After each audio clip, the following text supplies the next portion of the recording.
শনিবার বিকেলে পোশাক কিনতে যাওয়ার কথা বলে স্ত্রী আশা মনি ও ১ বছরের ছেলে আব্দুল্লাহ আল রাফিকে নিয়ে বাড়ি থেকে বের হন চট্টগ্রাম সেনানিবাসে কর্মরত সেনা সদস্য আজিজুল হক। কিন্তু কেনাকাটার জন্য বিপণী বিতানে না গিয়ে তারা উঠেন বনানী এলাকার এক আবাসিক হোটেলে। সেখানেই স্ত্রী ও সন্তানকে নির্মমভাবে হত্যা করার অভিযোগ ওঠে এই সেনা সদস্যের নামে। মানে বিশ্বাসই হচ্ছে না, দেখা বন্ধু মানুষ না স্যার, ওই মানুষ না, ওই মানুষ না, ওই পাগল বুঝছো যে মার্ডার করছে, তাও ছোলেকে মারছে, ছোলের মাথা নাকি মাথা বলে করতল নদীতে ফেলে দিচ্ছে।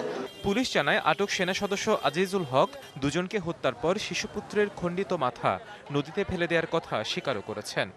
অত্যন্ত সুপরিকল্পিতভাবে তার স্ত্রী এবং তার 1 বছরের যে শিশু সন্তান তাদেরকে নির্দয়ভাবে সে হত্যা করে এবং পরবর্তীতে তার যে সন্তানের যে দ্বিখণ্ডিত যে